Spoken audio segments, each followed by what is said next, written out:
السلام علیکم ورحمۃ اللہ وبرکاتہ۔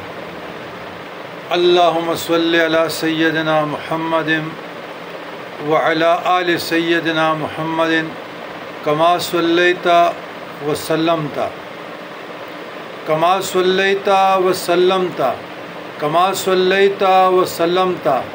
عدد ما فی علمک وعدد ما تحب و ترضى۔ عزیزان گرامی، سوال ہے کہ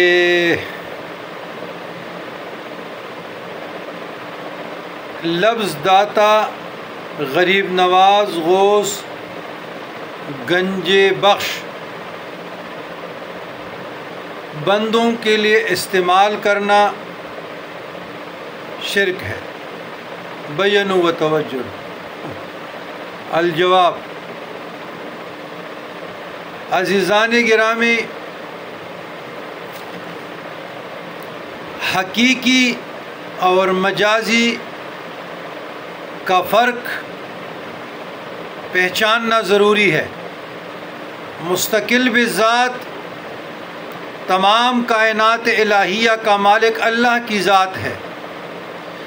غیر مستقل طور پر مظہر عون الہی، انبیاء، اولیاء، شہداء، صالحین سے مدد مانگنا بعین ہی اللہ سے مدد مانگنا ہے، اور یہ بہت سے تفاسیر اکابرین دیوبند کے تفاسیر میں ایاک نعبد و ایاک نستعین کے بعد حاشیے پر یہ بات پائی جاتی ہے۔ لہٰذا ایسا نہ ہو کہ کسی مسلمان کو مشرک یا بدعتی نہ سمجھ بیٹھے ہوں، کم علمی کے بنا پر، تشدد کی بنا پر، یا کسی عالم کی شغلدار تقریر میں آ کر اور آپ گمراہ ہو جائیں۔ اگر صرف اللہ ہی اکبر ہے تو پھر صدیق اکبر کیسے؟ اگر صرف اللہ ہی اعظم ہے تو فاروق اعظم کیسے؟ اگر صرف اللہ ہی غنی ہے تو عثمان غنی کیسے؟ اور قرآن مجید فرقان حمید میں اللہ تبارک و تعالیٰ فرماتے ہیں، یہ دعا میں ذرا سارا پڑھ لیتا ہوں برکت کے لیے۔ ربنا لا تؤاخذنا ان نسینا او اخطأنا ربنا ولا تحمل علینا اصرا کما حملت علی الذین من قبلنا ربنا ولا تحملنا ما لا طاقة لنا به واعف عنا واغفر لنا وارحمنا انت مولانا فانصرنا علی القوم الکافرین۔ انت مولانا فانصرنا علی القوم الکافرین۔ دیکھیں، قرآن مجید میں اللہ نے مولانا کہا ہے، مولانا کہا گیا ہے قرآن مجید میں، تو کیا مسجد کے امام کو ہم مولانا نہیں کہتے؟ تو یہ شرک ہو جائے گا۔ تو یاد رکھیے گا، کسی مسلمان کا یہ عقیدہ نہیں ہے کہ میں داتا صاحب، میں غوث پاک، میں پیر بابا، میں سیدو بابا، یا میں خواجہ غریب النواز یا لال شہباز قلندر جاتا ہوں اور اس کو خدا مانتا ہوں، اس سے اپنا حاجت روائی طلب کرتا ہوں، اس کو اپنا داتا مانگتا ہوں۔ ہرگز کسی مسلمان کا یہ عقیدہ نہیں ہے۔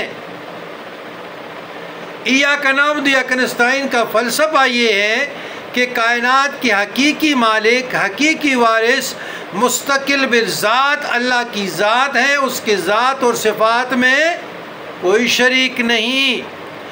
غیر مستقل طور پر مظہر عون الہی بن کر یا ہو کر انبیاء سے، اولیاء سے، صدیقین سے، صالحین سے مدد طلب کرنا، ان کا وسیلہ اللہ کی درگاہ میں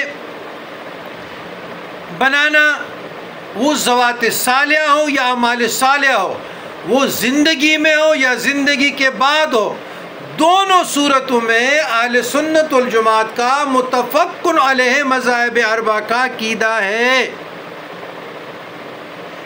کہ وسیلہ جائز ہے زندگی میں بھی اور زندگی کے بعد بھی۔ تمام اکابرین اہل سنت والجماعت کا 1400 سال صدیوں سے اس پر اجماع ہے اور یہ عقیدہ ہے۔ اگر کوئی وسیلے کا انکار کرتا ہے تو وہ 1400 سال سے متفق علیہ مجمع قرآن اور سنت فقہائے کرام سے انکار ہے۔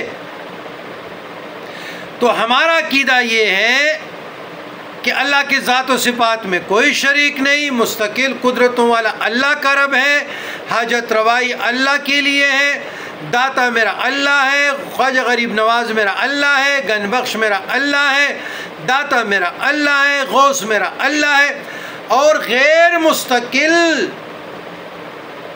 طور پر اللہ نے اپنے انبیاء کو درجات بخشی ہیں، عزتیں بخشی ہیں، صدیقین کو بخشی ہیں، اولیاء کو بھی بخشی ہیں، سالکین کو بھی بخشی ہیں، صدیقین کو بھی بخشی ہیں۔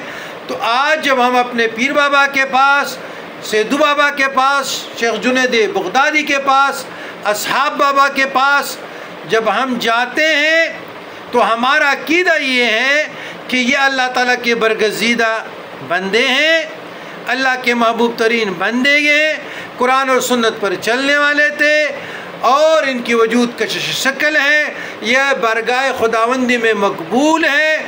تو ہم سنت سمجھ کر اللہ کی بارگاہ میں اللہ کو اپنے حاجتوں کے لیے ان کے پیاروں کا وسیلہ دیتے ہیں۔ یہ عین شریعت ہے، یہ قرآن اور حدیث سے ثابت ہے، یہ فقہائے کرام سے ثابت، یہ محدثین کی حدیثوں سے ثابت ہے، اس میں کسی کو کلام نہیں۔ اگر کوئی کلام کرتا ہے، وسیلے کا انکار کرتا ہے اور اللہ کے پیاروں برگزیدہ پر انگلی اٹھاتا ہے اور حدیث اور قرآن کی ایکسپلینیشن غلط طریقے سے، تو وہ اپنی جگہ جہنم میں دیکھ لیں۔ یہ قرآن کی بھی منافی ہے، یہ حدیث کی بھی منافی ہے۔ تو لہٰذا آپ لوگوں کے سوال کا جواب آ گیا، اپنے عقیدوں کی حفاظت کیجئے اور تعلیمات صوفیہ کرام سے اپنے آپ کو آراستہ کیجئے۔ اللہم ربنا آتنا فی الدنیا حسنۃ وفی الآخرۃ حسنۃ وقنا عذاب النار۔